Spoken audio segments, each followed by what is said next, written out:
Bonjour bien-aimés dans le Seigneur. Nous sommes donc très heureux d'être avec vous ce soir.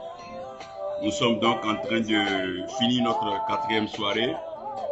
Pendant ce moment où nous partageons purement, simplement sur l'évangélisation, la volonté de notre Dieu pour cette nouvelle année que nous sentons particulière et que nous sentons glorieuse. Nous croyons que le Seigneur agira pleinement et il donnera gloire en son saint nom. Je vais donc demander à nos chers amis, frères évangélistes, de tous soutenir debout et nous allons ensemble bénir le nom du Seigneur. Là où tu te tiens, tu vas dire merci au Seigneur, tu vas rendre gloire à notre Dieu qui nous a permis d'abord d'entrer dans cette nouvelle année et d'être en train d'accomplir sa volonté. Et que ce temps que nous passons dans sa présence nous soit très bénéfique et surtout que cela serve à la bénédiction des uns et des autres. Élève la voix là où tu es et prie le Seigneur.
Merci notre Dieu.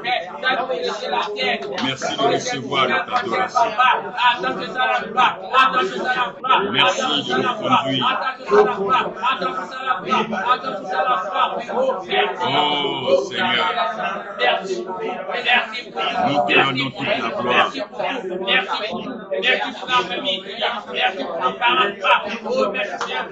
Merci Seigneur. Oh Jésus, merci. Merci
Amen.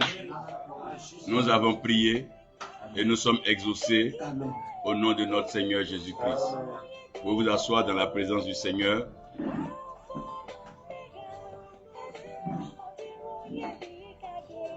Je vais demander à l'évangéliste Corneille d'élever la voix. de disposer l'atmosphère afin que le Seigneur puisse nous conduire pleinement dans cet enseignement, ce temps de partage sur la mission fondamentale et l'amour de Dieu. Merci Père Céleste, à toi la gloire, à toi l'honneur, à toi la même puissance. Père, je viens devant toi, Jésus. En ce moment-là, je te recommande ce temps aussi. Nous allons passer devant toi, Jésus.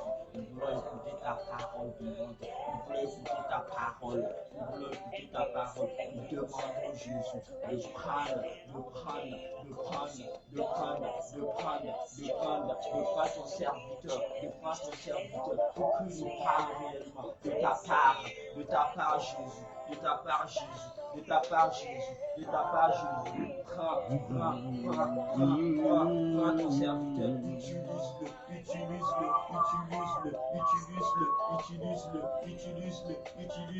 utilise-le. Nous arrêtons les œuvres du diable au nom de Christ Jésus. Nous arrêtons les œuvres du diable au nom de Christ Jésus. Nous te recommandons ton serviteur en tes mains. Nous qui allons écouter, Papa. Donne-nous des oreilles à entendre. Donne-nous des oreilles à entendre, à pratiquer, à marcher selon ta volonté, à faire ce que tu voudras au nom de Jésus. Thank you, Lord. Thank you, Jesus. Glorious.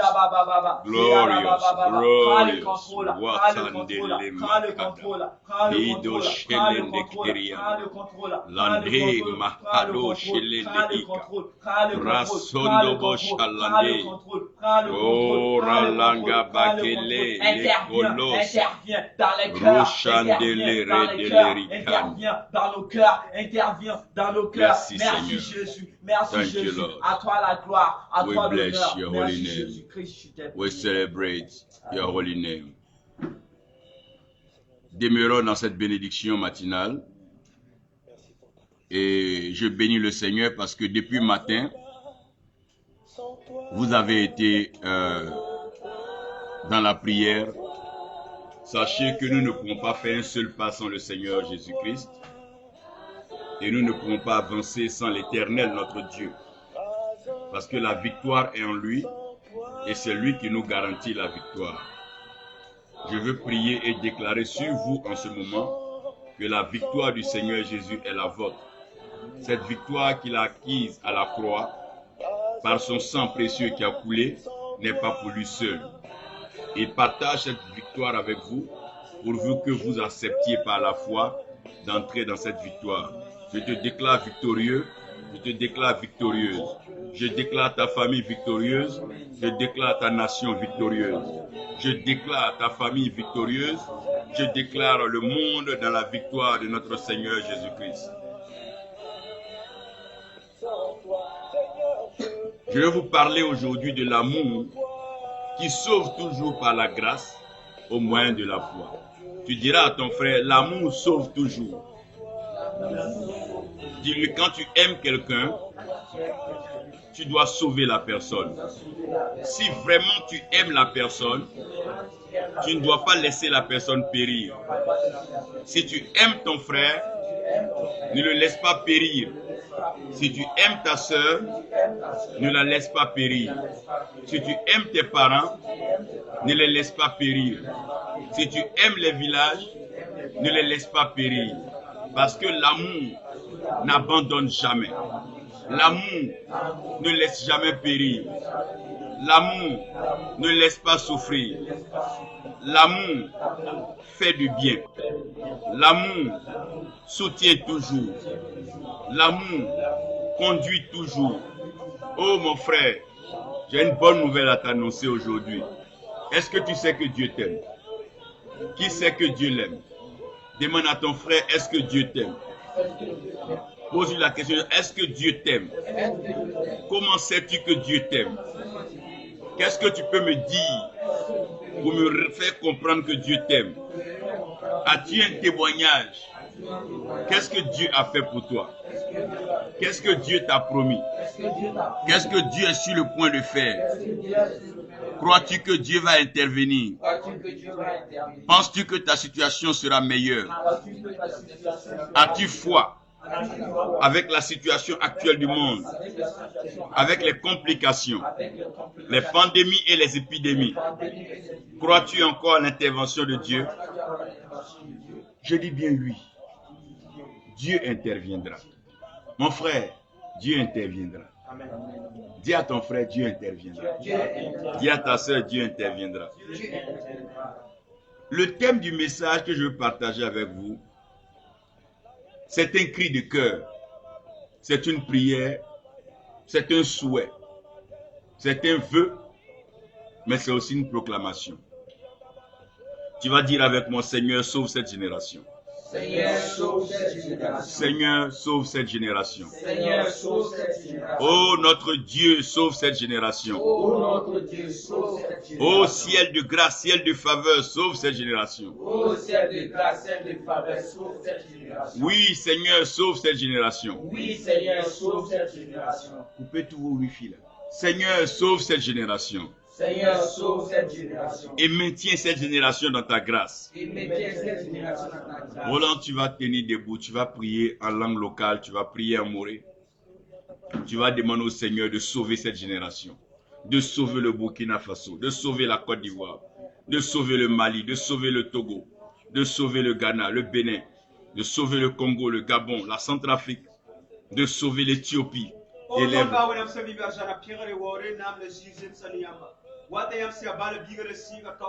Wenam sia farda, wenam sia lokra, wenam sia liolanda, wenam sia logromba, wakata poe, ne Jésus ni kumna pure, ni pebile shima panga, kota yam sia bala bigale siga, wenam sia farda, biam tum fare, biam tum fare, biam tum fare, biam tum fare, Burkina Faso, biam tum fare, saya Côte d'Ivoire, tum fare, saya Ghana, wenam tum fare, saya Nigeria, wenam tum fare, saya Niger, wenam tum fare, dunia fangilum ba, kelem na me bonyamba, kelem na Oh, thank you, Lord. Thank you, Father. Thank you, loving God. We celebrate you, Father. We give you praise. Oh, gosh. La rande gebe shala. Ondo kosala kandele.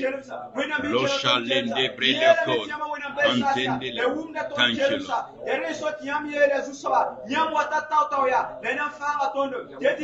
Lord. Wakati veton suambe jigma suka katawa suka digni yisa suka bil boliam tiam watame wakata ya lukiramde sore ya londo sore ya kunkuba sore ya kata sore ya afse bala brima bonda nyamba diam sia dunia fara yam sia dunia fara biam wala fare biam wala fare biam wala fare hara wala fare ringa bari wala fare far no muna wala fare biwo menga yure wakati kasetinga akison fara masinga.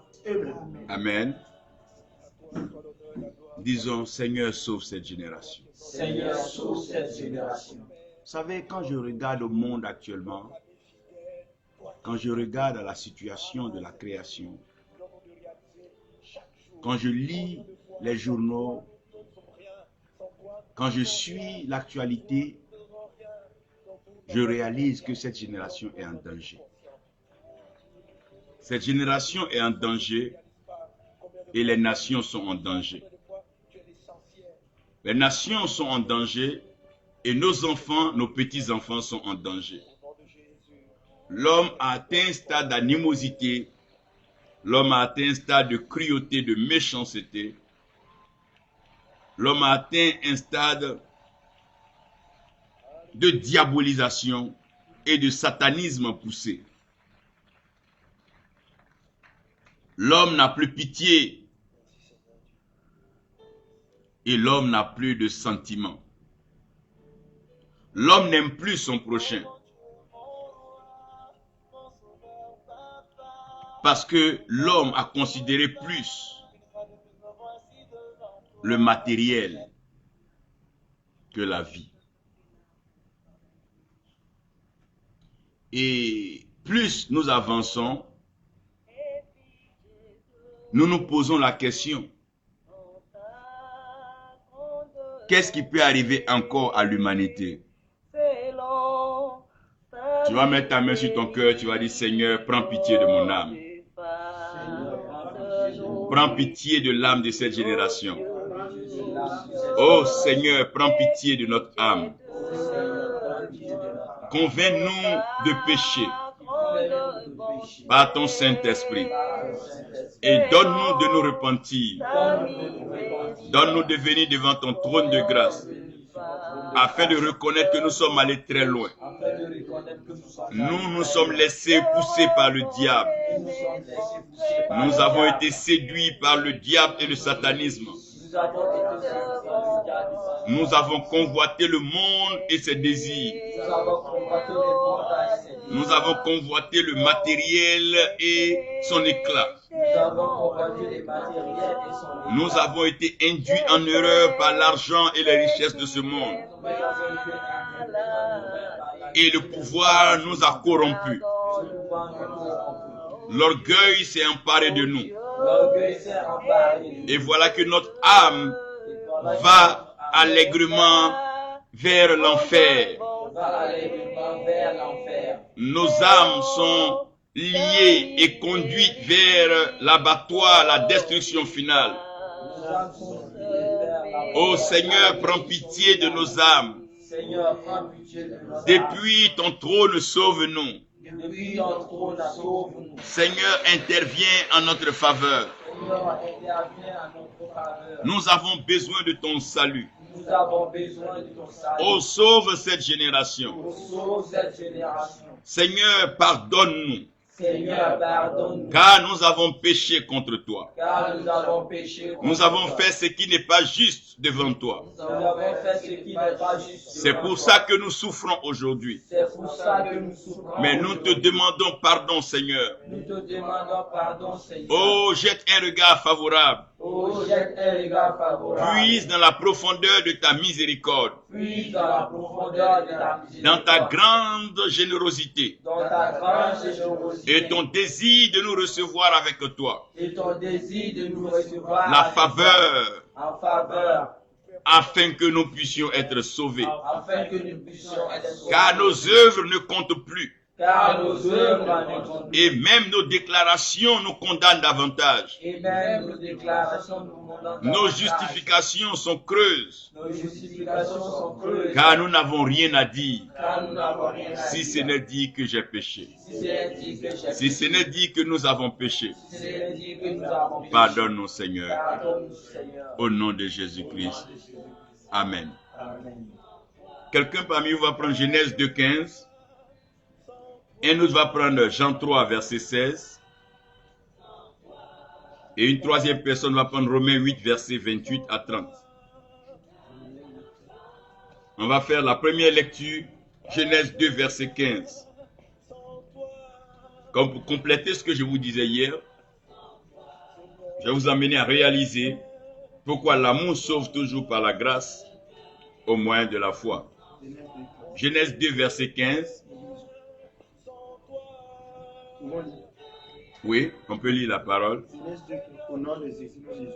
Ok. L'Éternel Dieu prit l'homme. L'Éternel Dieu prit l'homme.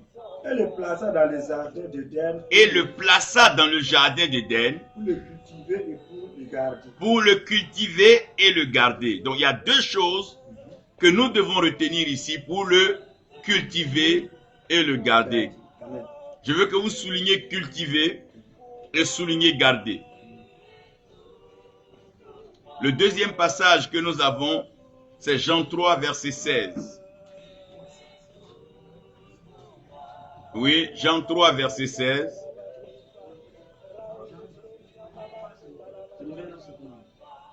Romains 8, 28 à 30. Donc Jean 3, verset 16.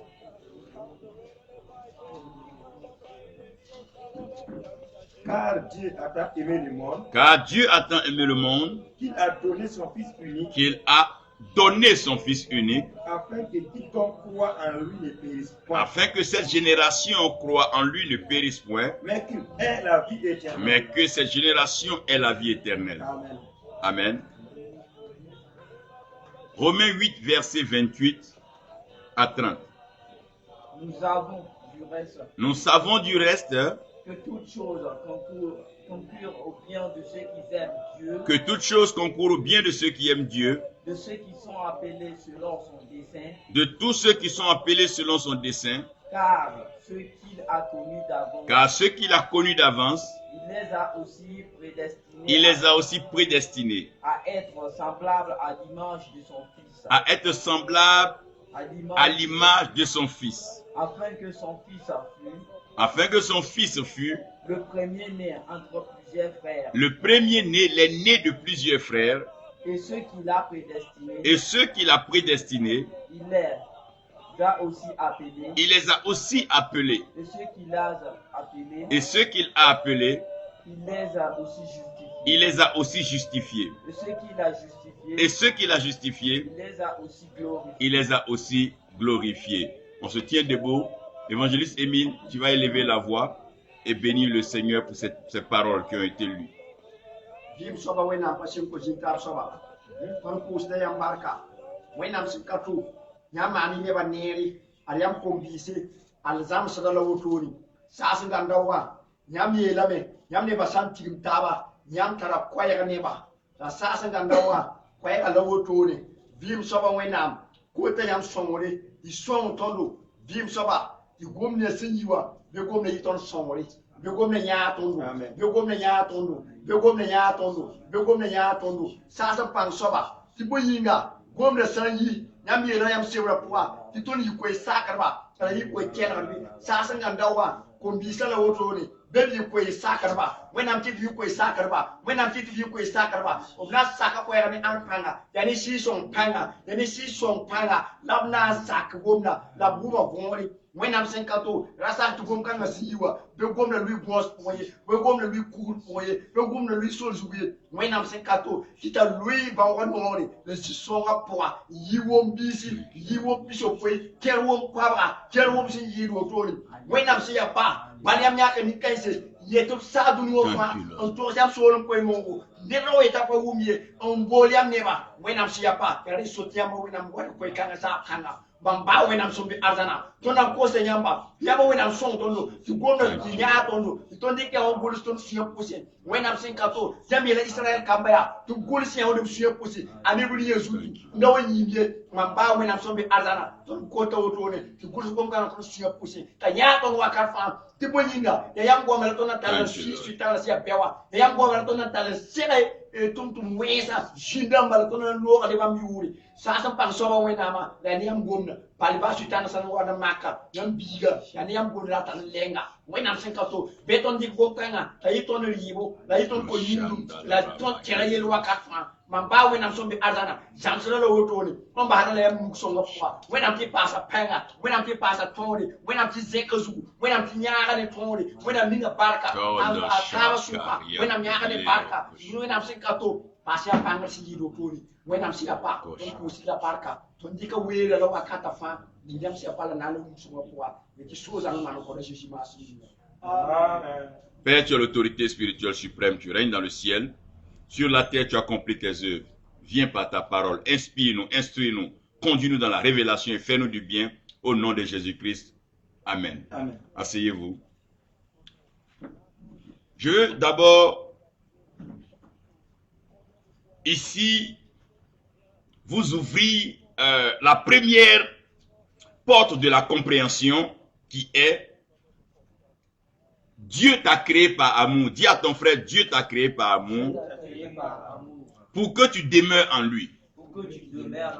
Dieu t'a créé par amour afin que tu demeures en lui. Donc, dans la création de Dieu, il y a une chose qu'on appelle la fabrication. La fabrication, c'est donc la mise en œuvre de ce qu'il faut pour que la matière soit constituée dans la forme que Dieu veut. Donc après la fabrication, il y a ce qu'on va appeler maintenant la programmation. Une programmation, c'est une fonction qu'on donne à quelque chose pour que la chose puisse agir comme on veut. Donc quand Dieu devait créer l'homme, Dieu il est au ciel. Mais Dieu ne prend pas des éléments du ciel pour créer l'homme, parce que Dieu a déjà mis dans la terre et sous la terre les trésors précieux. Mais les trésors précieux de la terre ne sont pas des trésors parfaits. Ça va? l'or est une pierre précieuse, mais l'or n'est pas une pierre parfaite. L'argent est un métal précieux, mais l'argent n'est pas un métal parfait. Parce qu'avec l'argent, on peut faire du mal, avec l'argent, on peut faire du bien. Avec l'or, on peut faire du mal, avec l'or, on peut faire du bien. Le pétrole est un liquide précieux, mais qui n'est pas un liquide parfait. Donc tout ce qui se trouve en bas de la terre est précieux, mais ce n'est pas parfait. C'est pour ça que Paul dit, tout don parfait vient du ciel. Donc le ciel est le lieu de la perfection. Et la terre est le lieu de la mise en valeur.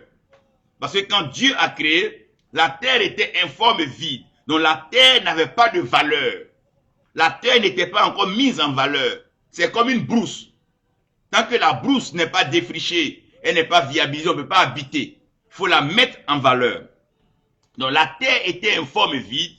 Quand Dieu devait créer l'homme, je vous ai dit que Dieu n'a pas pris la terre, n'est-ce pas? Mais Dieu a pris la poussière de la terre. Pourquoi? Parce que la terre, elle est difficile à soulever.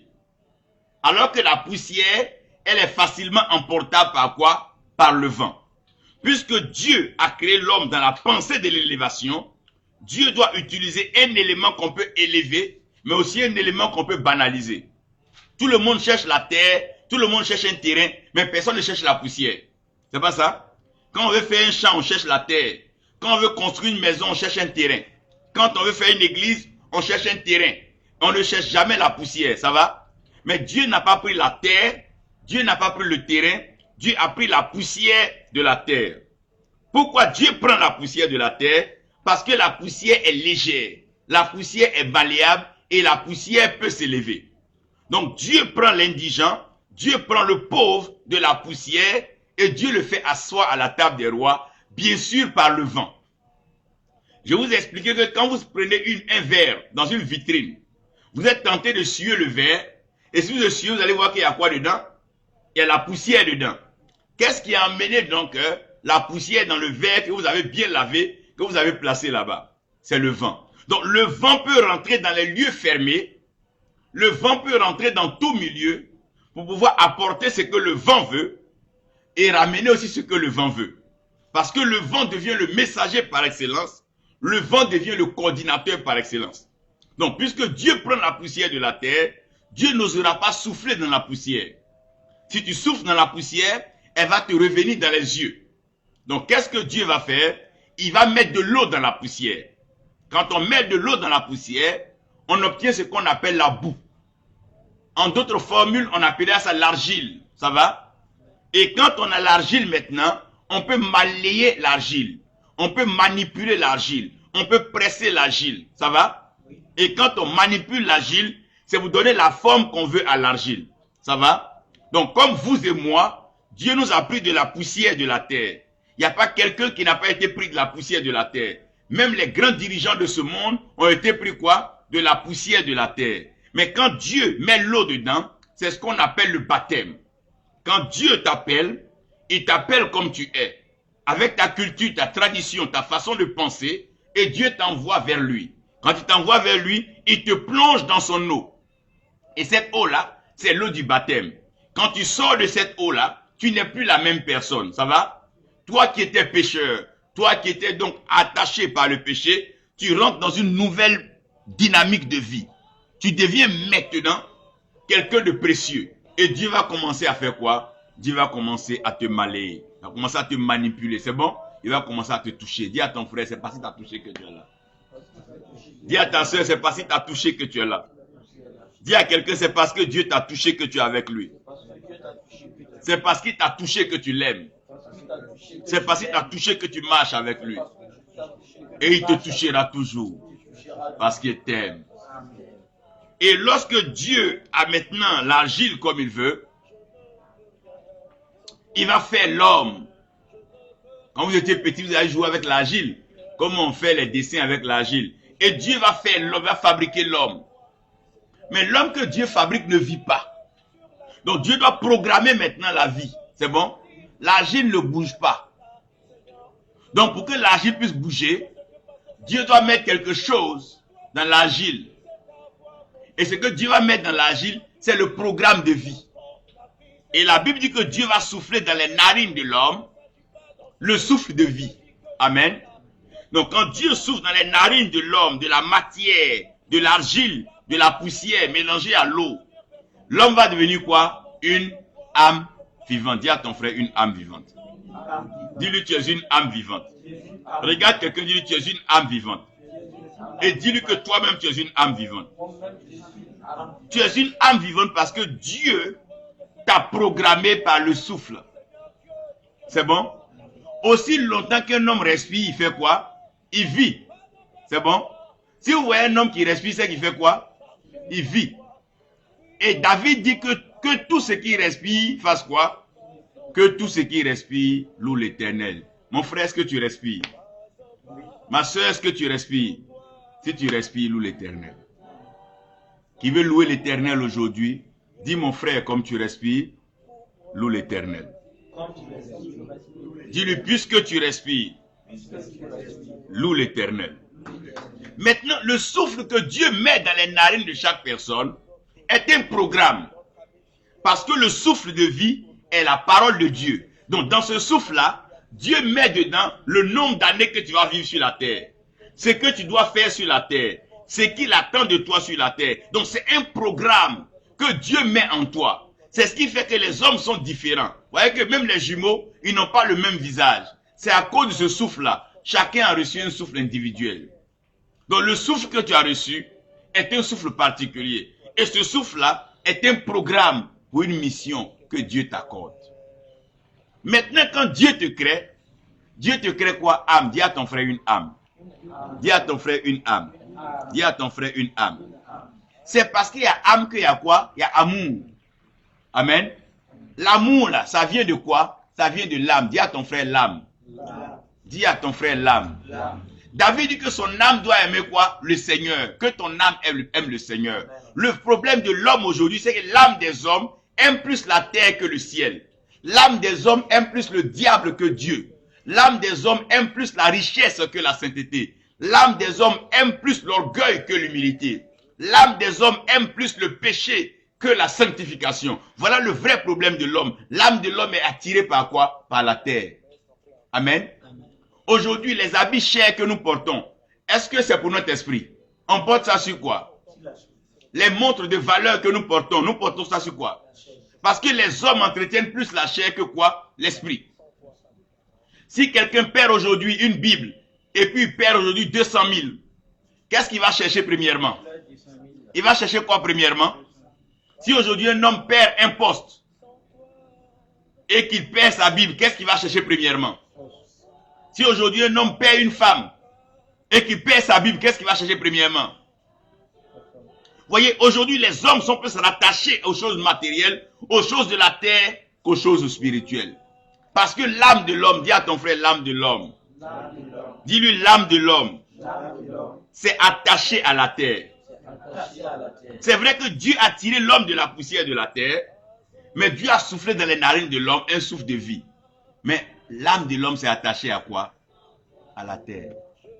Dis à ton frère, si on meurt, c'est parce que notre âme est attachée à la terre. Si on meurt, c'est parce que notre âme est attachée aux choses de la terre. Si nous tombons malades, c'est parce que notre âme est attachée aux choses de la terre. Si on commet le péché, c'est parce que nos âmes sont attachées aux choses de la terre. C'est pas ça? Tout ce que les hommes font, c'est pour avoir quoi? C'est pour avoir les choses de quoi? De la terre. Dis-moi, si ta Bible tombe, et puis ton morceau de pain tombe, lequel tu vas prendre premier?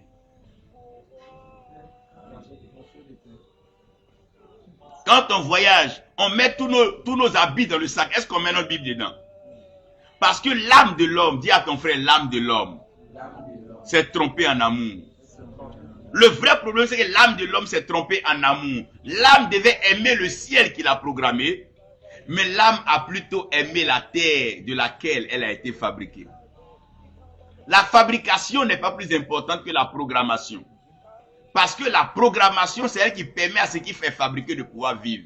Si aujourd'hui Dieu enlève le souffle de vie dans les narines d'une personne, est-ce que la personne peut aller au champ encore? Est-ce qu'elle peut aller au travail encore? Est-ce qu'elle peut s'asseoir sur son bureau encore? Si Dieu enlève le souffle de vie des narines d'une personne, est-ce que la personne peut aller se marier encore? Est-ce que la personne peut encore voir ses enfants? Est-ce que la personne peut encore travailler? Est-ce qu'elle peut faire du commerce encore? Frère, ce qui est précieux, c'est le souffle de vie. Dis à ton frère, c'est le souffle de vie qui est précieux. Dis, c'est le souffle de vie qui est précieux. C'est pour ça que l'âme de l'homme a un problème. Dis à ton frère, l'âme de l'homme a un problème. Parce que l'âme aime plus la terre que le ciel. Demande à ton frère, entre la terre et le ciel, qu'est-ce que tu aimes plus? Pose-lui la question, il te répond. Demande, il te répond. Entre la terre et le ciel, qu'est-ce que tu aimes plus? Si aujourd'hui Dieu se met au ciel, il crie, qui veut mourir maintenant pour venir au ciel? Est-ce que Dieu aura des adhérents à ce projet? Si Dieu demande maintenant qui veut mourir et venir au ciel, se réjouir avec nous, avec Abraham, avec Noé, avec David, avec Salomon, qui sera prêt aujourd'hui à partir? Si Dieu dit, je viens vous chercher aujourd'hui, qui va dire, Seigneur, je suis prêt, me voici, prends-moi. Quand on dit Jésus-Christ revient bientôt, qui veut qu'on lui en parle encore?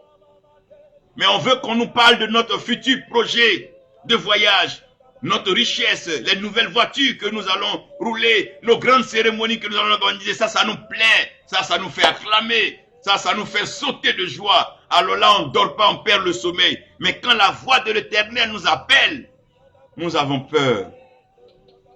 Frère, Dieu t'a créé par amour. Tu sais, Dieu t'a créé par amour.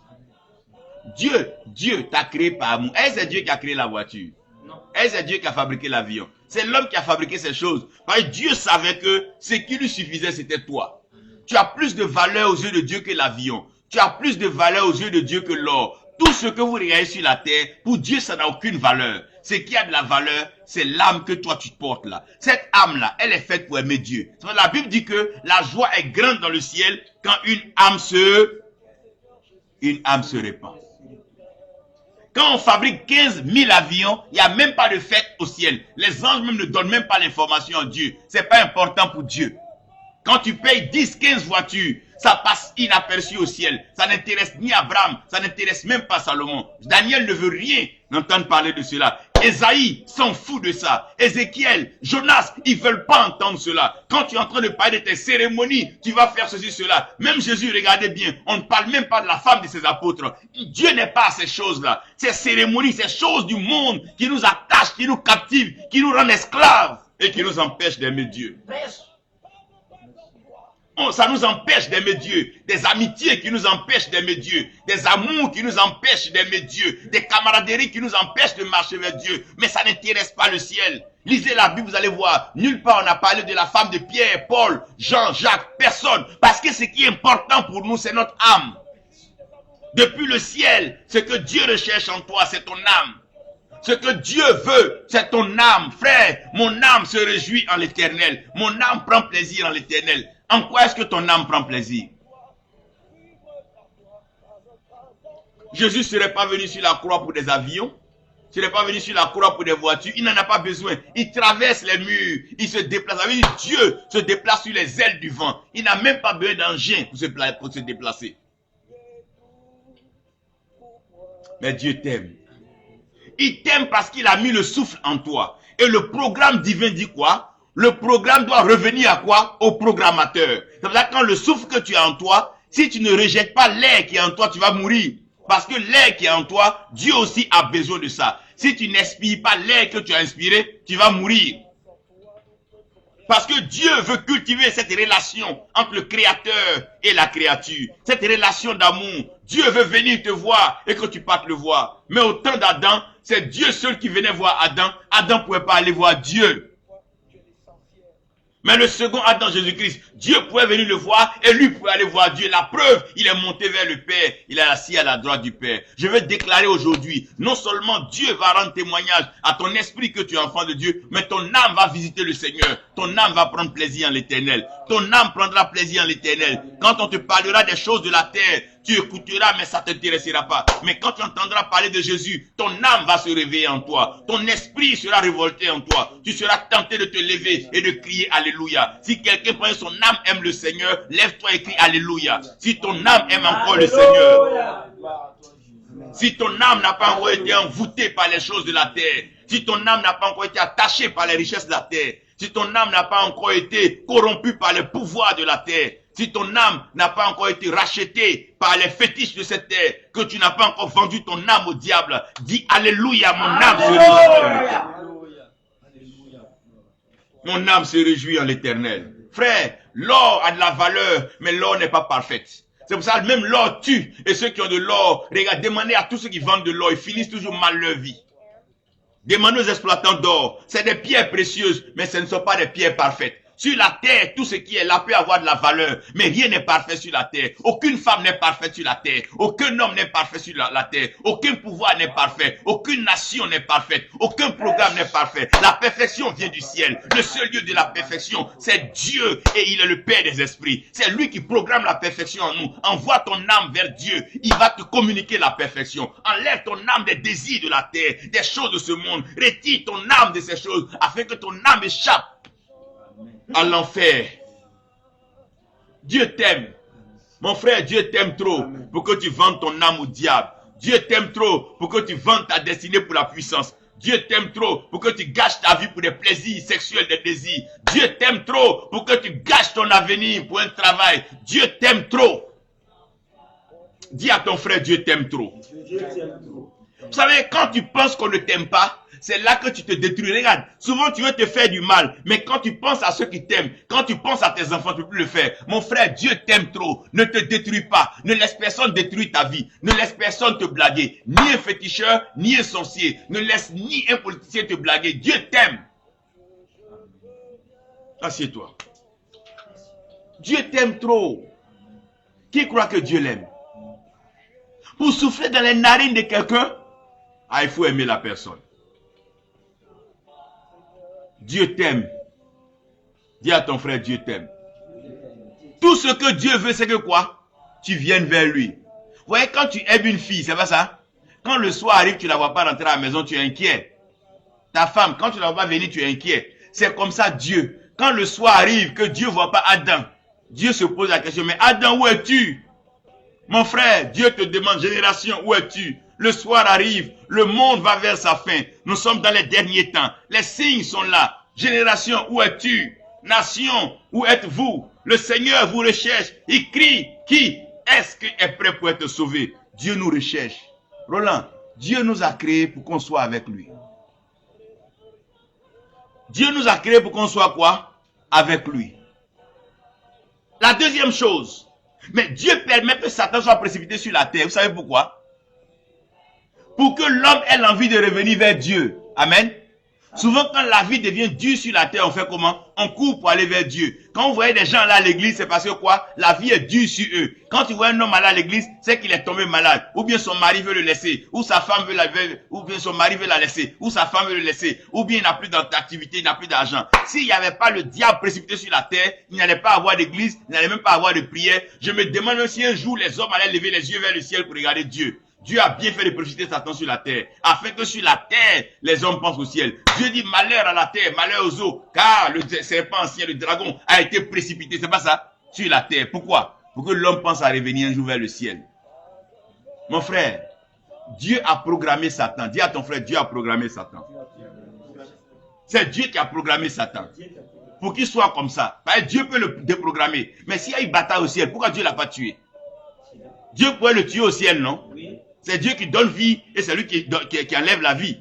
Pourquoi Dieu n'a pas tué Satan au ciel? Parce que si Satan était mort au ciel, personne sur la terre n'allait penser à Dieu au ciel. Donc Dieu a fait quoi? Il a précipité Satan sur quoi? Sur la terre. Quand tu vois des gens qui dorment, ils font des rêves, le diable les fatigue. Matin, ils cherchent prophète, non? S'ils n'avaient pas eu rêve, ils allaient chercher qui? Quand vous voyez quelqu'un venir à l'église, c'est que le diable lui a envoyé un message. Quand Dieu veut convoquer un fidèle qui ne vient pas, le diable lui envoie un message. Quand le diable t'envoie un SMS avec une maladie bizarre, tu te réveilles, ton pied est en train d'enfler. Tu cherches un pasteur, tu cherches une église. Parce que Dieu doit t'envoyer un message par le diable. Ce que ton père te dit que tu ne comprends pas. Dehors, quelqu'un va t'enseigner cela. Tes parents t'aiment trop pour te punir. Mais dehors, on va te punir. Et quand tu seras rentré à la maison, tu seras sage. Qui a ramené le fils prodigue vers son père? C'est pas la pauvreté, c'est pas la misère, c'est pas la nourriture des pauvres. Est-ce que lui voulait revenir? Non. Il pensait jamais revenir. Mais Dieu va contraindre cette génération à venir vers lui. Dieu va créer les conditions. Les temps seront plus durs, les temps seront inexploitables. Les temps seront sans pitié. Le diable va mater, il va malmener. Parce que Dieu veut ramener la création et la créature vers lui. Si aujourd'hui il n'y avait pas de Satan, personne n'irait voir un voyant. S'il n'y avait pas de diable pour mélanger les vies, personne n'irait voir un prophète. C'est parce que le diable est en train de menacer les foyers, menacer les vies, menacer les activités, menacer les voyages, que tout le monde se met à prier. Quand tu vois un homme gêné prier, il ne prie pas parce qu'il aime forcément Dieu. Il prie parce que le diable est en train de le mélanger quelque part. Je vais déclarer aujourd'hui que tu entendras la voix de Dieu. Dis à ton frère, tu entendras la voix de Dieu. Personne ne criait en Égypte. Mais quand Pharaon a commencé à les malmener, a commencé à les faire travailler dur, ils ont commencé à crier à Dieu. Mais ils sont là-bas depuis 400 ans, ils ne criaient pas à Dieu. Quand c'est doux sur la terre, personne ne pense à Dieu. Quand c'est doux dans la maison, personne ne pense à Dieu. Quand c'est doux dans les activités, personne ne pense à Dieu. Mais quand c'est compliqué sur la terre, quand il y a des pandémies sur la terre, quand il y a des virus sur la terre, quand il y a la mort sur la terre, quand il y a l'inondation sur la terre, quand il y a la tempête sur la terre, tout le monde commence à crier Dieu. Oh, gloire soit rendue à Dieu, parce que la terre n'est pas stable, la terre n'est pas un lieu d'équilibre, la terre n'est pas un lieu d'éternité. La terre est un lieu de pèlerinage, est un lieu de formation, est un lieu où on doit apprendre à considérer la valeur parfaite que Dieu est au ciel. Ne nous laissons pas distraire par le matériel. À beau être la voiture, elle peut te laisser un coup de route. Si le carburant finit, la voiture va pas dire comme tu m'as payé cher à long, elle va s'arrêter là. Si quelqu'un cogne ta voiture, elle va dire comme tu as coûté cher. Les choses sont précieuses, mais elles ne sont pas parfaites. Dis à ton frère, la chair est précieuse, mais l'âme est parfaite. Parce que l'âme qui suit l'esprit vit la perfection. C'est pour ça que la terre, la chair va rester ici. Si tu veux là, faut mettre produit dessus. Si tu veux là, faut devenir clair, faut devenir beau, faut devenir bronzé. Quand tu vas mourir là, ça va retourner où ça? À la poussière. Parce que c'est juste précieux. Pourquoi? Pour la terre.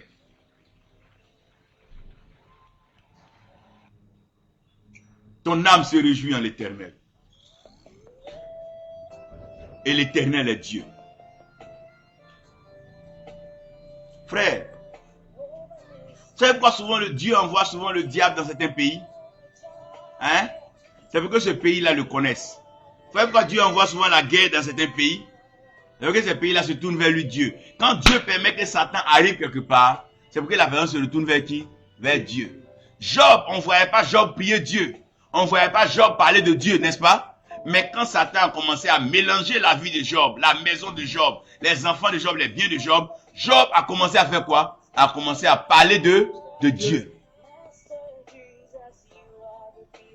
Je prie aujourd'hui que cette génération entende la voix de Dieu. Qui croit que cette génération va entendre la voix de Dieu? La seule chose qui fait peur au diable, ce n'est même pas l'argumentaire. Ce n'est pas les débats que vous avez avec Satan qui lui font peur. La seule chose dont le diable a peur, c'est quand tu te répands. Parce qu'il sait que Dieu aime le pécheur. Et quand Dieu aime le pécheur, il sait aussi que Dieu est le péché. Donc le pécheur, c'est celui qui transporte le péché en lui. Mais Dieu l'aime toujours. Même quand tu as péché, Dieu t'aime. Bien que cette génération ait péché, Dieu l'aime. Qu'il y ait des homosexuels, qu'il y ait des lesbiennes, tout ça, Dieu les aime. Mais la seule chose qui va fermer la bouche du diable, c'est la repentance. La repentance veut dire c'est vrai. Ma chair s'est attachée au péché. C'est vrai, ma chair a aimé le péché. C'est vrai, ma chair s'est votée dans le péché. Mais mon âme vaut plus que ça. Mon âme ne peut pas mourir dans ce péché. Mon âme ne peut pas aller en enfer. Je vais prendre mon âme telle que je suis. Je vais retourner vers le Père, comme le Fils prodigue. Pour lui dire, Père, j'ai péché contre le ciel et j'ai péché contre toi. Tel que je suis, reçois-moi. La seule chose qui fait mal au diable, c'est la repentance. La Bible dit, lorsqu'un pécheur se répand sur la terre, la joie est grande dans le ciel. Parce que la repentance, c'est la seule chose qui ferme la bouche aux accusateurs. On dit, oui, il avait fait, mais il a confessé. Et puis quoi? Il a confessé, Dieu l'a pardonné. Mon frère, on n'est pas sur la terre pour se justifier. Quand tu as péché, va te repentir. Quand tu as péché, confesse-toi. Demande pardon à Dieu. Ceux qui veulent se moquer de toi peuvent se moquer de toi. Ceux qui veulent rire de toi peuvent rire de toi. Toi, ce que tu sais, ce que tu retiens, c'est que tu as péché contre Dieu. Et ce que tu es venu confesser, Dieu t'a pardonné. Sinon, les gros versets là, c'est pas ce qui fait peur au diable. C'est la repentance sincère. Quand un homme se met à genoux et il dit, Père, j'ai péché contre toi. Seigneur, pardonne-moi, car ce que j'ai fait. Parce que l'esprit que Dieu a mis en nous est un esprit qui nous convainc de péché et produit la repentance en nous. Le vrai travail du Saint-Esprit, c'est de nous convaincre que nous avons péché. 1 Jean dit, si nous disons que nous n'avons pas péché, nous-mêmes nous sommes menteurs, nous nous séduisons nous-mêmes. Mais si nous reconnaissons notre transgression, nous reconnaissons cela, nous les confessons, nous repentons, il est digne pourquoi? Pour nous pardonner. La seule chose qui peut déprogrammer la vie, c'est le péché. Mais ce qui reprogramme la vie, c'est la repentance. Frère, Dieu va te reprogrammer aujourd'hui par la grâce. C'est ce que Paul dit. Nous sommes sauvés par grâce au moyen de la foi. Dis à ton frère, tu es sauvé par grâce. Dis, tu es sauvé par la grâce. La grâce, c'est pas quand Dieu donne des grosses voitures. La grâce, c'est quand tu peux te retourner et dire, Seigneur, ça j'ai mal fait. C'est une grâce de se repentir. C'est une grâce. Dis à ton frère, apprends à te repentir. Dis, apprends à te repentir. Aujourd'hui, on est toujours en train d'accuser le diable, accuser la sirène, on est en train d'accuser tout le monde. Mais quand est-ce qu'on va se repentir? On t'a montré le fruit, est-ce qu'on t'a obligé à manger? Si une femme est belle, est-ce un moyen pour toi d'aller la draguer? Reconnaissons que nous avons péché, un point trait, nous avons péché. Homme de Dieu, Peugré, non, il est temps qu'on se dise la vérité. On a péché. Ce qui fatigue la création, c'est le péché. Ce qui est en train de nuire et détruire cette génération, c'est le péché. Mais dans le péché, on veut justifier. Non, moi, c'est parce que j'aime pas trop les hommes que je marche à les femmes. Arrêtons ces justifications. Tout ça, c'est des abominations. Ça conduit l'âme en l'enfer. Non, moi, les soirs, j'ai pas sommeil. C'est pour ça que je vais dans tel club. Arrêtons ces genres de choses-là. C'est de l'abomination. Ça va détruire notre âme. Non, moi c'est parce que les soirs j'ai froid, donc je fume un peu. Arrêtons toutes ces choses-là, ça va détruire nos âmes. Frère, commençons à nous repentir. Dis à ton frère, commençons à nous repentir. Le vrai message, c'est pas quand tu cries Amen, Amen, tu sautes là. Déjà, Dieu t'a programmé dans la bénédiction. La seule chose qui peut être un frein à ça, c'est le péché. Ça veut dire, car le salaire du péché, c'est quoi? C'est la mort. Le salaire du péché, c'est quoi? C'est la mort. Alors que le souffle que Dieu a mis en toi, c'est un souffle de quoi? C'est un souffle de vie. La mort, c'est ce qui arrête quoi? La vie. Donc, ça veut dire que chaque fois que tu pêches, le programme de Dieu fait quoi? Ça arrête.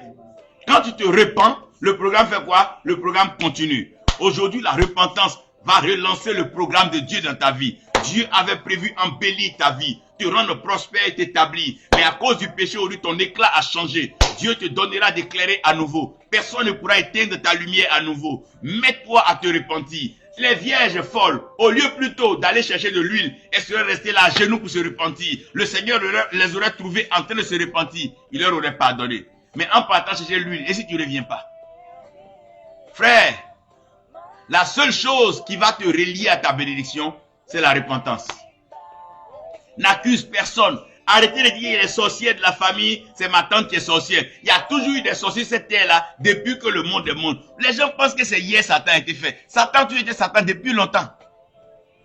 C'est pas parce que tu as la l'église que Satan est né ou bien il a été créé, c'est faux. Ce que Dieu attend de nous, c'est quoi? La repentance. Dieu t'aime quand tu commences à faire quoi? À te repentir. Dieu n'aime pas quand on se justifie. Adam et Ève dans le jardin, quand Dieu arrive, Adam aurait pu dire, ah vieux, où tu nous as laissé dans le jardin ici, ça n'a pas été facile aujourd'hui là. Voilà ce qui nous est arrivé. Donc pardonne-nous. Mais Adam ne dit pas ça, il dit, la femme que toi tu as envoyée vers moi là, c'est elle qui m'a parlé de ça, puis j'ai mangé, puis il a fait. Adam même, en plus, il accuse, il jette même sa colère sur Dieu. S'il a été demain au serpent, il va dire, ah c'est toi qui as créé ton jardin, c'est toi qui as mis arbre dedans, c'est toi qui as mis fruit dedans, c'est ça qui est arrivé là. Finalement, Dieu s'est retrouvé devant un fait accompli. Frère, dis à ton frère, le péché arrête le programme de Dieu. Le péché arrête le programme de Dieu. Dans la vie d'un homme. Parce que le péché souille l'âme. Maintenant, la repentance relance le programme. Ça va? C'est vrai, quand vous sortez, vous dites à une âme, donne ta vie à Jésus, quand elle donne sa vie à Jésus, vous voyez que de bonnes choses commencent à lui arriver, non? C'est parce que son âme est reprogrammée pour la bénédiction. Mais celui qui pêche, son âme est programmée dans la malédiction. C'est des cycles. Il y a le cycle de la bénédiction et le cycle de la malédiction. Ne pas se repentir d'un péché, c'est accepter volontairement la malédiction et arrêter le programme de bénédiction et de vie dans notre vie. Quand quelqu'un s'en vend son âme au diable, il sait qu'il va aller en enfer, il sait qu'il va mourir, donc il le fait sachant. Je prie que cette génération se répande. Je veux que quelqu'un prêche l'évangile, la vérité à cette génération et qu'elle se répande, afin que les hommes politiques se répandent, les hommes dans le monde économique se répandent, afin que dans les villages les gens se répandent, les campements les gens se répandent. Je déclare sur vous maintenant l'esprit d'Élie, l'esprit de Jean-Baptiste, la faveur des temps, le message de la repentance, le message de la réconciliation, le message du retour au Seigneur, le message du retour du Seigneur. Partout où vous irez, vous prêcherez l'évangile. Des cœurs seront touchés, des âmes reviendront à Dieu. Les hommes cesseront leur amour, leur passion, leur luxe et leur désir pour la terre. Et ils seront transportés vers le ciel. Dieu va ramener les cœurs des fils vers les pères. Il va ramener les cœurs des pères vers les fils. L'esprit va coordonner toutes choses. Le programme de Dieu sera déroulé. Vous allez prêcher l'évangile par l'esprit, pas l'évangile du matériel, pas l'évangile du ventre, pas l'évangile de la fauche, pas l'évangile du bien-être, pas l'évangile des acclamations des hommes, mais l'évangile qui relance le programme de Dieu, l'évangile qui produit la repentance, l'évangile qui amène les nations à genoux, qui amène des rois à genoux, qui amène des chefs à genoux. Tout genou fléchira et toute langue confessera que Jésus-Christ est Seigneur pour la gloire de Dieu. Quand vous parlerez dans les lieux, les hommes accepteront Jésus-Christ parce qu'elles sauront qu'elles ont péché et elles sont privées. Cette génération, qui sauvera cette génération? Qui nous aidera à prêcher l'évangile à cette génération? Nous cherchons des évangélistes, nous cherchons des missionnaires. Qui ira dans ces villages, dans ces campements? Qui parlera à ces personnes? Qui montera à l'hémicycle? Qui parlera à ces députés, ces hommes corrompus qui ont perdu, oh mon Dieu, le bon sens? Qui parlera à ces gradés d'armée qui ont perdu le bon sens aujourd'hui? Qui engagent les nations, les peuples dans les guerres, les conflits à ne pas en finir? Qui parlera à leur cœur? Qui ira? Qui parlera à leur cœur? Qui ira, parlera à leur cœur? Qui leur dira que le ciel est beau, le ciel est parfait? Qui leur dira que tout don parfait, excellent, vient du ciel? Qui leur dira que notre bonheur vient du ciel? Qui leur dira que la bénédiction vient de Dieu, qu'elle n'est suivie d'aucun chagrin? Qui leur dira que c'est Dieu qui nous a programmés? Qui leur dira que le péché c'est la mort et arrête le programme divin? Qui leur dira que la repentance reprend le programme divin? Qui leur dira de dire pardon? Qui leur dira de demander pardon à Dieu? Une terre d'orgueilleux. Personne ne demande pardon à Dieu. Tout le monde justifie. Chacun réclame comme c'est un droit. Non, tu ne m'as pas encore donné. Tu ne m'as pas encore donné un mari, tu ne m'as pas encore donné une femme, tu ne m'as pas encore donné des voitures, tu ne m'as pas encore donné des enfants, tu ne m'as pas encore donné des entreprises, tu ne m'as pas encore donné des voyages. Mais d'abord, demandons pardon à Dieu pour ce que nous avons fait. C'est déjà un programme, il va nous bénir. Quand Dieu a créé l'homme, Genèse 1, 26, 27, Dieu a déjà béni l'homme. Il a béni l'homme de toutes les bénédictions célestes et il a béni sur la terre. Il a placé l'homme dans un jardin. Dieu n'est pas une bénédiction ça. Adam n'est pas allé chercher un lieu où s'asseoir. Dieu l'a placé dans un jardin fleuri, un jardin avec des fruits de tout ordre et de tout genre. Gloire soit rendue à l'Éternel qui nous fait du bien. La seule chose qu'il faut, c'est la repentance. Mon frère, le programme de bénédiction est en toute personne. Ce qui a arrêté le programme là, c'est le péché. C'est comme le cartilage de croissance. Ça fait grandir tout le monde. À un même moment, ça se bloque, ça ne grandit plus. Le vrai problème de l'humanité, c'est que l'humanité s'est compromis avec le diable et le péché. Les hommes ont aimé plus la créature, ont aimé plus la création que le créateur. Se sont détournés des lois et les principes du ciel, se sont attachés à des dogmes de la terre. Voilà pourquoi l'homme souffre. L'homme a laissé la vérité de Dieu pour se plaire dans le mensonge diabolique et satanique. Voilà pourquoi l'homme souffre. Dis à ton frère, voilà pourquoi l'homme souffre. Dis-lui, voilà pourquoi l'homme souffre. Regarde, le dit, voilà pourquoi les gens souffrent. C'est pas à cause de 20 choses, hein. C'est ça là. Maintenant, quelle est la mission fondamentale de la création? Demande à ton frère, quelle est ta mission sur la terre? Demande à ta soeur, quelle est ta mission sur la terre? Toi, tu es venu sur la terre, c'est pour faire quoi? Qu'est-ce que tu fais sur la terre? Pourquoi Dieu t'a envoyé sur la terre? La première des choses, dis à ton frère, cultiver le jardin. Dis cultiver le jardin. Dis cultiver le jardin. Quand on parle de cultiver, on parle de connaître la culture et connaître le fonctionnement. Amen. Donc on est venu sur la terre pour recevoir les instructions de Dieu. C'est-à-dire, un enfant de Dieu, quand il est venu sur la terre, il doit faire quoi? Se coucher pour attendre quoi? Une instruction de Dieu. Vous vous rappelez de Samuel? Quand Samuel était encore petit, il était encore chez le sacrificateur Élie. C'est dans le temple. Et Dieu l'a appelé. Il allait voir le sacrificateur. Au troisième tour, il avait dit, couche-toi, dis-lui parle, car ton serviteur fait quoi? Écoute. Dieu nous a envoyés sur la terre pour nous donner des instructions. Il y a des choses sur la terre que personne ne comprendra sans toi. Donc Dieu t'a envoyé sur la terre pour que tu sois un ambassadeur, un messager, un ministre de l'évangile, quelqu'un qui va transporter l'enseignement, la connaissance, la pensée de Dieu à des nations. Dieu veut t'enseigner, Dieu veut t'instruire, Dieu veut te forger, Dieu veut te former. Dieu venait tous les soirs pour instruire Adam. Dieu t'a envoyé sur la terre pour t'enseigner. Il veut te montrer comment la terre marche, comment le vent se déplace, comment le feu agit. Il veut te montrer comment l'eau travaille. Dieu veut t'enseigner des choses, des mystères que les hommes ne connaissent pas. Comment l'os se forme dans le ventre de la femme enceinte. Comment est-ce que la vie est redonnée. Comment la résurrection a lieu. Dieu veut nous enseigner, mais nous n'avons pas le temps pour lui. Dieu veut nous montrer des choses. Dis à ton frère, Dieu veut t'enseigner. Mais tu n'as pas le temps pour lui. Le problème des hommes, Dieu veut nous enseigner, mais on n'a pas le temps pour nous asseoir. On n'a pas le temps de prendre un cahier. On ne dispose pas notre esprit. La chair est faible, mais l'esprit est disposé. Mais on ne dispose pas notre esprit pour recevoir les instructions de Dieu. Frère, il y a des choses qu'on peut faire avec l'eau que nous ne connaissons pas encore. C'est les blancs qui ont vu qu'avec l'eau, on peut faire un barrage et puis avoir du courant. Mais avec l'eau, il y a plusieurs choses qu'on peut faire. Frère, on n'écoute pas Dieu. Il nous a amenés sur la terre pour nous apprendre la perfection du ciel, pour nous montrer des choses du ciel. La terre est comme une école, la vie est comme une école. L'enseignant c'est Dieu et la matière principale c'est Jésus-Christ. Et les enseignants qui viennent nous aider, c'est le Saint-Esprit. Nous devons connaître Christ. Or la vie éternelle, c'est de connaître le vrai Dieu. La vie éternelle c'est quoi? C'est de connaître le vrai Dieu. Frère, tu dois connaître Dieu. Dis à ton frère, tu dois connaître Dieu. Dis, tu dois connaître Dieu. Ce n'est pas d'avoir tous les biens, tout le matériel. Le plus important de la vie, c'est de faire quoi? Connaître Dieu. Daniel dit, ceux qui connaîtront leur Dieu agiront avec fermeté et ils feront quoi? Des exploits. Frère, on doit connaître qui? Dieu. Parce que quoi? Le peuple est détruit parce qu'il lui manque quoi? La connaissance. Le peuple meurt par quoi? Par ignorance. Mais quand est-ce que ce peuple va connaître Dieu? Demande à ton frère, quand est-ce que ce peuple-là va connaître Dieu? Quand est-ce qu'au village, les gens vont connaître Dieu? Quand est-ce que dans les campements, ils vont connaître Dieu?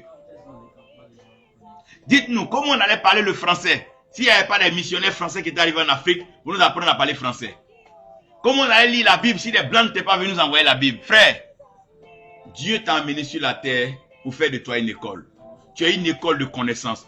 Dieu va déposer sa connaissance en toi. Les hommes viendront, les femmes viendront pour recevoir la connaissance, l'enseignement de l'esprit, la révélation, la faveur, la bénédiction. Partout où tu iras, tu transporteras la vie en toi parce que la vie est liée à la connaissance. C'est ce que tu connais qui te fait vivre. Si tu ne connais pas la conduite, une voiture peut t'aider.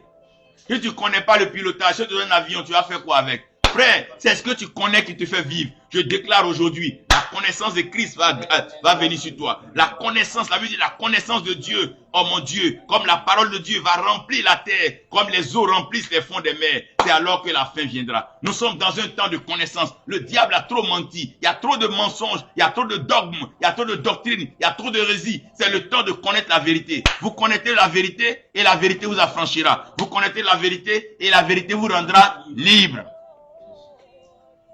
Si Adam et Ève avaient gardé la vérité, on ne serait pas là où nous en sommes aujourd'hui. Si Ève avait dit la vérité au serpent, on ne serait pas là où nous en sommes aujourd'hui. Dieu veut que nous soyons quoi? Instruits. Mon frère, s'il y a une prière pour toi, c'est qu'avant que tu ne cherches l'argent, l'or et tout ça là, connais ton Dieu. Parce que la richesse n'est pas une sécurité. Quand tu auras l'argent, tu auras des ennemis et des plus grands ennemis. Pour ton argent, on peut venir te tuer. Pour ton argent, pour ton trésor. Mais ce qui va te protéger, c'est la connaissance de Dieu. Ce qui va te garder, c'est l'instruction de Dieu. Ce qui a permis à David de prospérer, c'est la connaissance de Dieu. En face de Goliath, ce qu'il avait, il avait la connaissance de Dieu. Je prie que tu connaisses ton Dieu. Génération, connais ton Dieu. Jeunesse, connais ton Dieu. Évangéliste, connais ton Dieu. Prophète, connais ton Dieu. Pasteur, connais ton Dieu. Apôtre, connais ton Dieu. Enseignant, docteur, connais ton Dieu. Arrête de raconter les choses de la motivation, la pensée positive. Arrêtez ces coachings-là. Venons connaître Dieu. Venons connaître les choses essentielles. Si la motivation pouvait faire forcément gagner, je ne pense pas que une équipe allait perdre sur un stade de football. Parce que les supporters les motivent à tout temps. Mais c'est ce que tu connais du terrain que tu vas faire. Je prie aujourd'hui que la connaissance de Dieu inonde ton cœur. Il y a des hommes qui vont chercher à te connaître. Regardez, quand Pharaon a vu Joseph, ce qui a marqué Pharaon, c'est la connaissance des mystères que Joseph avait. Il a gardé comme gouverneur. Pas parce que Joseph était chrétien, mais parce qu'il connaissait son Dieu. Ceux qui connaîtront leur Dieu feront des exploits. Il y a des ministres qui vont te chercher, des députés qui vont te chercher, des présidents qui vont te chercher, des hommes vont te chercher, des maires vont te chercher, des hommes d'affaires, parce que tu transportes une connaissance en toi qui les aidera à réussir leur vie.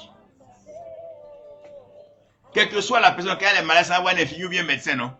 Parce que le médecin connaît le corps. Mais toi, tu vas connaître l'esprit, l'âme et le corps. Tu vas connaître les choses de l'âme et tu vas soigner l'âme. L'âme malade sera soignée. Tu vas toucher les cœurs blessés, les cœurs brisés seront réconfortés, réconciliés. Que le Seigneur, oh mon Dieu, te bénisse.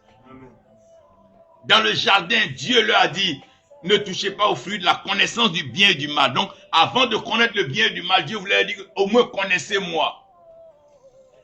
Frère, si tu t'engages dans l'œuvre de Dieu sans connaître Dieu, tu es malheureux et tu es misérable. On ne sert pas Dieu parce qu'on cherche de l'argent. On ne sert pas Dieu parce qu'on veut la célébrité. On ne sert pas Dieu parce qu'on veut être en costume et être acclamé devant les gens. On ne sert pas Dieu parce qu'on veut avoir des fils et des filles spirituelles pour transporter notre Bible. On ne sert pas Dieu parce qu'on veut voyager, aller raconter notre vie dans les lieux. Mais on sert Dieu parce qu'on le connaît, parce qu'il s'est révélé à nous. Il dit parce qu'il connaît mon nom, je le délivrerai. Comme il m'appelle, je le sauverai. Frère, notre vie c'est de faire quoi? C'est de connaître Dieu. C'est de connaître qui? Dieu. Paul dit, il veut le connaître. Toi, qu'est-ce que tu veux sur la terre? Que veux-tu connaître? Dis à ton frère, je veux connaître Jésus. Qui veut connaître Jésus? Mets ta main sur ton cœur, prie, dis Seigneur, je veux te connaître. Dis, je veux te connaître. Dis, je veux te connaître. On peut te mentir ce que tu ne connais pas. Mais ce que toi tu connais, on peut te mentir dessus. Quelqu'un peut te perdre au secteur 25. Et là, il va savoir que au secteur 21, toi tu connais mieux que lui. Tu vas prendre des carrefours. Quand tu ne connais pas, tu écoutes tout ce qu'on te dit. Tu acclames tout ce qu'on te dit. Mais quand tu connais ton Dieu, tu agis avec fermeté. Frère, tout ce que le diable a fait ces derniers temps, c'est de l'intimidation. L'antéchrist vient pour intimider, pour te faire avoir peur, pour dire non à Jésus. Tant que tu dis Jésus est en toi, là, il ne peut rien te faire. Ils veulent t'intimider. On veut te faire peur. Qu'est-ce que le monde n'a pas essayé de faire? Qu'est-ce que Pharaon n'a pas essayé de faire? Est-ce que Moïse a eu peur? Moïse dit, Pharaon, laisse le peuple sortir. Pharaon secoue tout Égypte. Il dit, Pharaon, finis de faire, puis laisse le peuple partir. Je prie que la connaissance de Dieu te rende courageux, te donne de l'audace. Dans tous les villages où tu iras, les féticheurs vont fléchir. Ceux qui ont les cases de fétiches vont fléchir. Quand tu vas parler de Dieu, le Dieu que tu connais, le Dieu qui est dans ton cœur, le Dieu qui t'a programmé, le Dieu qui a accepté ta repentance, le Dieu qui t'a lavé par son sang précieux, ton Dieu qui t'a sauvé, qui t'a racheté de l'enfer, qui t'a fait passer des ténèbres à la lumière, qui t'a sorti des mensonges et t'a ramené à la vérité. Ce Dieu ne t'abandonnera jamais. Aussi longtemps que tu connaîtras ton Dieu, tu avanceras, tu progresseras et les regrets finiront. Ce n'est plus le temps de regretter hier, c'est le temps de progresser. Tu vas marcher avec Jésus-Christ. Un jour, tu te trouveras dans l'avion et ton voisin à côté de toi va piquer une crise d'asthme. Tu vas le toucher, tu lui parleras de Jésus-Christ. Il sera guéri et il va te suivre à l'évangélisation. Il sera un partenaire pour ton ministère. Il soutiendra ton évangélisation. Je vois une caravane dans les villages en train de gagner des âmes. La puissance de Dieu est en train de vous investir. Frère, notre problème, c'est qu'on manque de connaissances. La valeur sur la terre est liée à la connaissance. C'est ce que tu connais qui a de la valeur. il est temps que nous apprenions à connaître notre Dieu. On parle trop du diable, on parle trop du fétiche, on parle trop des sorciers. Mais quand est-ce que nous allons connaître notre Dieu?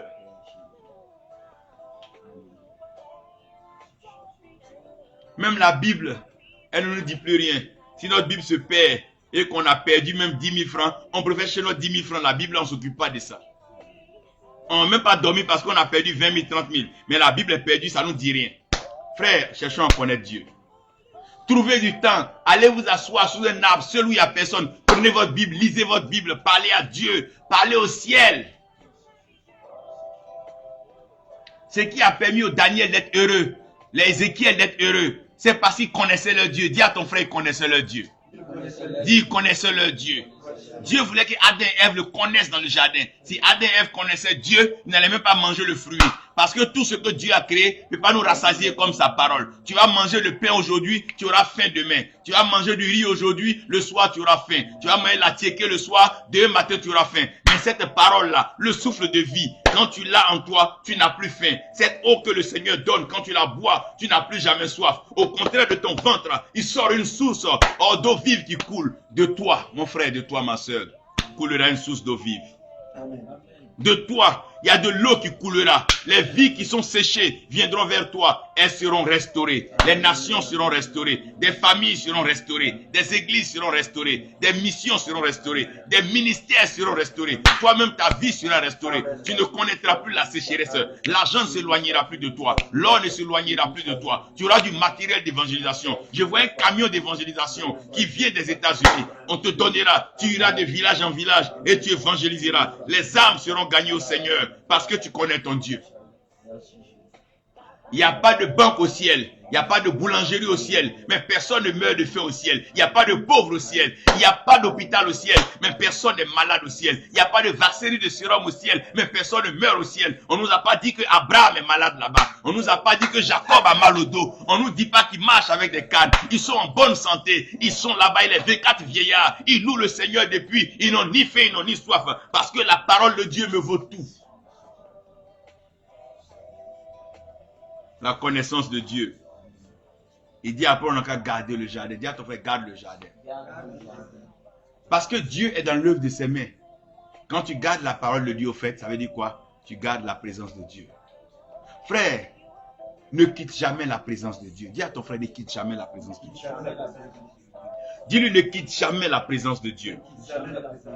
Dis, ne quitte jamais la présence de Dieu. Vous savez, ce qui fait la victoire d'un homme, c'est la présence de Dieu. Dis à ton frère, je ne veux pas faire un pas sans toi, Seigneur. Je ne veux pas m'asseoir là où tu n'es pas. Je ne veux pas manger dans un lieu où tu n'es pas. Je ne veux pas me laver dans un lieu où tu n'es pas.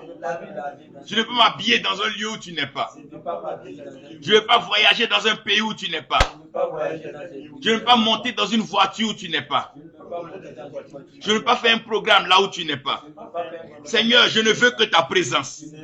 Je ne cherche que ta présence. Tout ce qui me rassure, c'est ta présence. 1 heure dans tes pavis, oh, ça vaut toujours mieux que 1000 ailleurs. Seigneur, je veux rester dans ta présence. Ce que les gens perdent sans s'en rendre compte, c'est la présence de Dieu. Le diable te fait perdre la présence de Dieu. Frère, à quoi te servira une grande maison avec une famille sans Dieu? À quoi te servira tout l'or de ce monde sans Dieu? À quoi te servira de grandes entreprises sans Dieu? À quoi te servira une grande église dans laquelle tu es avec des fidèles, il n'y a pas Dieu dedans? Vous ne faites que des œuvres de la chair avec le diable, avec la magie, avec des bagues sataniques. Oh, je ne veux pas être loin de ta présence. Je ne veux pas être loin de ta présence. Je ne veux même pas dire une phrase sans ta présence. Je ne veux pas être là où je ne sens pas ta présence. Seigneur, je veux garder cette présence. Dieu a chassé Adam, oh mon Dieu, du jardin, de sa présence. Adam a commencé à souffrir partout où il passait. Frère, loin de la présence de Dieu, c'est la mort. Cette génération est en train de mourir loin de la présence de Dieu. Qui va ramener cette génération dans la présence de Dieu? Qui va ramener ces âmes dans la présence de Dieu? Qui va ramener ces hommes, ces enfants dans la présence de Dieu? Dis à ton frère, je vais rester dans ta présence. Dis, puisque tu m'aimes, Seigneur, Je veux demeurer dans ta présence. Puisque tu m'aimes, Seigneur, je veux demeurer dans ta présence. Seigneur, dans ta présence, je veux demeurer dans ta présence. Seigneur, dans ta présence. Seigneur, dans ta présence. Je veux demeurer dans ta présence. Je veux demeurer dans ta présence. Je veux demeurer dans ta présence. Seigneur, je ne veux pas être hors de ta présence. Seigneur, je veux tout perdre. Mais je ne veux pas perdre ta présence. Je peux perdre des relations. Je peux perdre des amitiés. Je peux perdre des camarades. Je peux perdre des membres de ma famille. Si le monde entier m'abandonnait. Mais Seigneur, je veux m'accrocher à ta présence. Je veux m'accrocher à toi. Je veux m'accrocher à toi. Seigneur, mes projets peuvent échouer. Mes plans peuvent échouer. Mes activités peuvent échouer. Mais je veux rester dans ta présence. Je veux vieillir dans ta présence. Je veux demeurer dans ta présence. Élève-toi maintenant là où tu es là. Dis au Seigneur, tu veux rester dans sa présence. Dis, tu veux rester dans sa présence. Dis, tu veux rester dans sa présence. Partout où tu iras parler de lui, attends que sa présence soit là. Laisse-le faire le premier pas. Quand le Seigneur est présent, le salut des âmes est confirmé. Quand il est présent, ne t'éloigne pas de la présence. Ne t'éloigne pas de sa présence. Ne t'éloigne pas de sa présence. Ne t'éloigne pas de sa présence. Oh, ne t'éloigne pas de sa présence. Ne t'éloigne pas de sa présence. Ne t'éloigne pas de sa présence. Dis Seigneur, j'aime ta présence. Dis Seigneur, j'aime ta présence. Je ne veux pas m'éloigner de ta présence. Ta présence vaut tout pour moi. Ta présence est tout pour moi. Ta présence est tout pour moi. Ta présence est tout pour moi. Oh Seigneur, j'aime ta présence. J'aime ta présence. Non, je ne veux pas entrer dans une relation sans toi. Je ne veux pas aller dans un pays sans toi. Je ne veux pas rentrer dans une maison sans toi. Je ne veux rien faire sans ta présence. Je veux ta présence. Je désire ta présence. Je désire ta présence. Je désire ta présence. Je désire ta présence. Je désire ta présence. Je désire ta présence. Je désire ta présence. Oh Seigneur, je désire ta présence. Je désire fortement ta présence. Merci Seigneur. Merci Seigneur. Merci Jésus. Merci Saint-Esprit. Frère, si Dieu permet tout ça sur la terre, c'est pour qu'on revienne dans sa présence. Il veut que nous restions dans sa présence. Que sa présence soit là où nous voulons être. Partout nous irons sur la terre, nous allons transporter la présence de Dieu. Frère, quand tu transportes la lumière, partout où tu as vu les ténèbres, les gens viennent vers toi. Les hommes sont fatigués des ténèbres. Ils sont fatigués du mensonge. Ils sont fatigués de la mort. Ils sont fatigués des fausses promesses. Ils veulent voir la vérité. Demeure dans la présence de Dieu et tu feras la différence. Demeure dans la présence de Dieu et tu feras la différence. Veux que nous demeurons dans la présence de Dieu et nous ferons la différence. Oh, demeure dans la présence de Dieu. Marie-Joseph, demeurons dans la présence de Dieu. Maman Jacqueline, demeurons dans la présence de Dieu. Maman Jackie, demeurons dans la présence de Dieu. À vous tous, demeurons dans la présence de Dieu. Demeurons tous dans la présence de Dieu. Séverine, à toi. Daniel, demeurons dans la présence de Dieu. Ce que Dieu attend de nous, c'est que nous demeurons dans sa présence. Kader, tu vas élever la voix. Tu vas prier le Seigneur pour que nous demeurons dans sa présence.